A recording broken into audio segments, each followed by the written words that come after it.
दोस्तों, बहुत बड़ी खबर सामने आ रही है। जी हां, नीतीश सरकार ने आज सुबह सुबह एक बेहद बड़ा और ऐतिहासिक फैसला ले लिया है और बिहार में दोबारा शराब चालू करने का आदेश दे दिया है। आखिर क्या है इस पूरे माजरे की हकीकत? क्या वाकई शराबबंदी का अंत हो चुका है? खबर की हर एक बारीकी, हर एक कोना, हर एक राज की परत हम आपको इस वीडियो में विस्तार से खोलकर बताने जा रहे हैं। इसलिए आपसे हाथ जोड़कर विनम्र निवेदन है कि इस वीडियो को अंत तक जरूर देखें, क्योंकि हर पल, हर लाइन, हर बात आपको चौंकाने वाली, दिल दहला देने वाली और आंखें खोल देने वाली साबित होने वाली है। गुप्त सूत्रों से जो गुप्त बातें निकलकर सामने आई हैं, वह सच में दिल को झकझोर देने वाली और दिमाग को हिला देने वाली है। क्योंकि खबर यह है कि मुख्यमंत्री नीतीश कुमार ने कल रात पटना में अपने मंत्रिमंडल के साथ एक बेहद गोपनीय, बेहद गुप्त और बेहद महत्वपूर्ण बैठक की थी। उस बैठक में शराबबंदी को पूरी तरह खत्म करने पर गंभीरता से लंबी चौड़ी और गहन चर्चा हुई थी। कहा जा रहा है कि इस बैठक में कई बड़े बड़े दिग्गज और प्रभावशाली मंत्री शामिल थे और सभी ने एक स्वर में एकमत होकर माना कि बिहार में शराबबंदी अब जनता के खिलाफ जाती हुई साफ साफ दिख रही है। विपक्ष लगातार इस मुद्दे पर सरकार को घेर रहा है, कोने कोने से हमला कर रहा है। तेजस्वी यादव हर मंच से, हर सभा में, हर जनसभा में चिल्ला चिल्लाकर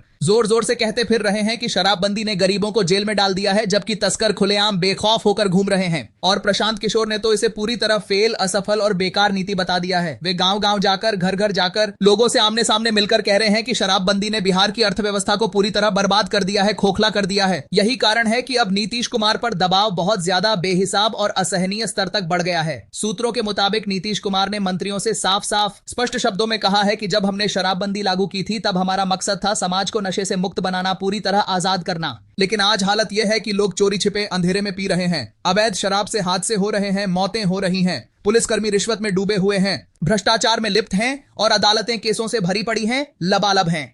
शराबबंदी के नाम पर अब बस राजनीति हो रही है, सिर्फ और सिर्फ सियासत। और इसीलिए अब वक्त आ गया है कि इस कानून की समीक्षा की जाए, गहराई से जांच की जाए। हालांकि अभी तक सरकार की ओर से कोई आधिकारिक बयान नहीं आया है, कोई सरकारी घोषणा नहीं हुई है, लेकिन अंदर खाने की हलचल बहुत तेज है, बहुत जोरदार है। पटना के राजनीतिक गलियारों में चर्चा का बाजार गर्म है, हॉट है कि नीतीश कुमार चुनाव से पहले कोई बड़ा धमाकेदार फैसला लेकर सबको चौंका सकते हैं, क्योंकि जनता अब बदलाव चाहती है, साफ साफ बदलाव मांग रही है। शराबबंदी को लेकर गुस्सा चरम पर पहुंच चुका है, हद पर पहुंच चुका है। लोग कह रहे हैं कि इस कानून ने गरीबों को तबाह कर दिया है, बर्बाद कर दिया है, परिवार टूट गए हैं, बिखर गए हैं और तस्करी बढ़ गई है, आसमान छू रही है। तेजस्वी यादव और प्रशांत किशोर दोनों ही इस मुद्दे को लेकर नीतीश कुमार पर लगातार दबाव बनाए हुए हैं, हमला बोल रहे हैं। तेजस्वी यादव चाहते हैं कि शराबबंदी खत्म हो, पूरी तरह समाप्त हो, ताकि जनता को लगे कि महागठबंधन ने जनता की आवाज सुनी है, उनकी पुकार सुन ली है। वहीं प्रशांत किशोर इससे आने वाले चुनाव का सबसे बड़ा, सबसे मजबूत एजेंडा मानते हैं। उनका कहना है कि अगर शराबबंदी नहीं हटी, अगर यह कानून नहीं गया, तो नीतीश कुमार को भारी नुकसान झेलना पड़ेगा, करारी हार का सामना करना पड़ेगा। यही कारण है कि अब नीतीश कुमार खुद को दोराहे पर महसूस कर रहे हैं, दुविधा में फंसे हुए हैं। गुप्त सूत्रों ने यह भी बताया है कि नीतीश कुमार ने बैठक में साफ कहा है कि शराबबंदी खत्म नहीं, बल्कि इसे संशोधित किया जाएगा, बदलाव लाया जाएगा। यानी कुछ नियमों को ढीला किया जाएगा, लचीला बनाया जाएगा, ताकि सरकार पर नैतिक दबाव ना पड़े, कोई बोझ ना आए। लेकिन हकीकत में यही बदलाव शराबबंदी के अंत की शुरुआत होगी, पहला कदम होगा। राज्य के कुछ जिलों में ट्रायल के तौर पर, परीक्षण के रूप में शराब बिक्री की अनुमति दी जा सकती है, ताकि जनता की प्रतिक्रिया देखी जा सके, समझी जा सके। विपक्ष का कहना है कि नीतीश कुमार अब जनता के दबाव में झुक गए हैं, दबाव में आ गए हैं। लेकिन नीतीश समर्थकों का कहना है कि यह फैसला व्यावहारिक है, जमीन से जुड़ा है, क्योंकि शराबबंदी से राज्य की अर्थव्यवस्था पर बुरा असर पड़ा है, गहरा नुकसान हुआ है। टैक्स राजस्व में भारी गिरावट आई है, भयंकर कमी आई है और पुलिस प्रशासन पर अतिरिक्त बोझ बहुत बड़ा है, असहनीय है। सरकार का खजाना खाली हो रहा है, सूना पड़ रहा है, जबकि अपराध कम होने की बजाय और बढ़ गए हैं और तेजी से बढ़ रहे हैं। राजनीतिक विश्लेषकों का मानना है कि अगर नीतीश कुमार ने चुनाव से पहले यह कदम उठाया, यह बड़ा फैसला लिया, तो यह उनके लिए मास्टर स्ट्रोक साबित हो सकता है, गेम चेंजर बन सकता है, क्योंकि जनता को लगेगा कि नीतीश ने उनकी बात सुनी, उनकी पुकार सुन ली और उन्हें राहत दी, बड़ी सौगात दी। वहीं विपक्ष के हाथ से बड़ा मुद्दा निकल जाएगा, छिन जाएगा। इसलिए सरकार अब समय देखकर, सही मौके का इंतजार करके कदम बढ़ा रही है, रणनीति बना रही है। फिलहाल तारीख की घोषणा नहीं हुई है, कोई डेट फाइनल नहीं हुई है, लेकिन गुप्त सूत्रों के अनुसार नवंबर के आखिरी हफ्ते या दिसंबर की शुरुआत में कोई बड़ा धमाकेदार फैसला सामने आ सकता है, सबके सामने आ सकता है। यह फैसला मुख्यमंत्री खुद मीडिया के सामने आकर प्रेस कॉन्फ्रेंस करके घोषित कर सकते हैं और इसे जनता के हित में बताया जाएगा, जन कल्याण का नाम दिया जाएगा। कहा जा रहा है कि नीतीश कुमार ने अपने अधिकारियों को सर्वे कराने का आदेश दिया है, जनमत जानने का निर्देश दिया है, ताकि यह पता चले कि जनता क्या चाहती है, उनकी राय क्या है। अगर जनता का रुझान शराबबंदी खत्म करने की तरफ ज्यादा दिखा, अगर बहुमत इसी पक्ष में रहा, तो सरकार बिना देरी किए तुरंत कानून में बदलाव कर देगी, अमल कर देगी। बिहार की सियासत में अब हर कोई इस फैसले का इंतजार कर रहा है, बेसब्री से इंतजार कर रहा है। विपक्ष के नेता मीडिया के कैमरे के सामने बैठकर टीवी पर बयान दे रहे हैं कि नीतीश कुमार कब तक तक छिपाएंगे, कब तक राज रखेंगे। सच्चाई यह है कि फैसला हो चुका है, मन बना लिया गया है, बस ऐलान बाकी है, सिर्फ घोषणा बाकी है। वहीं सत्ताधारी दल के लोग चुप्पी साधे बैठे हैं, खामोश हैं, कोई साफ जवाब नहीं दे रहा, कोई स्पष्ट बात नहीं कर रहा, जिससे संदेह और गहराता जा रहा है, शक और बढ़ता जा रहा है। लोग कह रहे हैं कि नीतीश कुमार अब अपनी छवि सुधारने के मिशन पर हैं, इमेज बनाने में लगे हैं। वे जानते हैं कि शराबबंदी से जनता नाराज है, बेहद गुस्से में है, और अगर उन्होंने इसे हटाया, अगर कानून खत्म किया, तो चुनाव में जनता फिर से उनके पक्ष में लौट सकती है, समर्थन दे सकती है। इसलिए वे अब धीरे धीरे चालाकी से माहौल बना रहे हैं, जमीन तैयार कर रहे हैं। फिलहाल पटना के गलियारों में जो गहमा गहमी है, जो हलचल है, उससे साफ है कि बिहार की राजनीति एक बड़े मोड़ पर पहुंच चुकी है, टर्निंग पॉइंट पर खड़ी है। अगले कुछ हफ्तों में कोई भी बड़ा ऐतिहासिक फैसला सामने आ सकता है और उस फैसले से बिहार की राजनीति का चेहरा बदल जाएगा, नया रूप ले लेगा। नीतीश कुमार ने जो शराबबंदी कानून लागू किया था, वही अब उनकी राजनीति की सबसे बड़ी परीक्षा बन गया है, सबसे कठिन इम्तिहान बन गया है। अगर उन्होंने इसे खत्म किया तो विपक्ष कहेगा नीतीश पलट गए, यू टर्न ले लिया, और अगर नहीं किया तो जनता कहेगी नीतीश अड़ गए, जिद पर अड़ गए। अब नीतीश के सामने बस दो ही रास्ते हैं, सिर्फ दो विकल्प हैं, या तो जनता को खुश करो, उनकी मांग मान लो, या फिर विपक्ष को मौका दो, उन्हें खेलने का मैदान दे दो। और जो खबरें अंदर से आ रही हैं, जो गुप्त सूत्र बता रहे हैं, वह यही कहती हैं कि नीतीश कुमार ने अपना मन बना लिया है, फैसला कर लिया है। तारीख तय नहीं हुई है, डेट फिक्स नहीं हुई है, लेकिन फैसला लगभग तय है, पक्का है। बिहार में जल्द शराबबंदी खत्म होने वाली है, बहुत जल्द समाप्त होने वाली है, और इस फैसले के साथ बिहार की राजनीति में भूचाल आने वाला है, तूफान आने वाला है। अब सबकी नजर मुख्यमंत्री के अगले कदम पर है, हर आंख उसी पर टिकी है, क्योंकि इस एक फैसले से बिहार की सियासत की दिशा बदल सकती है, नई दिशा ले सकती है। जनता इंतजार कर रही है, बेसब्री से इंतजार कर रही है कि कब नीतीश कुमार आकर कहें कि अब बिहार में शराबबंदी खत्म, अब नया दौर शुरू, क्योंकि यही वह खबर होगी जो बिहार के इतिहास में सबसे बड़ा यू टर्न कहलाएगी, सबसे यादगार पल बनेगी। दोस्तों, अगर आपको यह खबर पसंद आई, अगर यह जानकारी आपको रोमांचित कर गई, अगर आप बिहार की हर छोटी बड़ी, हर ताजा अपडेट सबसे पहले, सबसे सटीक तरीके से जानना चाहते हैं, तो अभी इसी पल चैनल को सब्सक्राइब करें, लाल बटन दबाएं, बेल आइकन को ऑल पर सेट करें, और वीडियो को लाइक करना बिल्कुल ना भूलें, क्योंकि आपका एक सब्सक्राइब हमें और बेहतर और सटीक और तेज खबरें लाने की ताकत देता है, नई ऊर्जा देता है। तो देर किस बात की, अभी सब्सक्राइब करें और बिहार की हर धड़कन से जुड़े रहें। जय हिंद, जय बिहार।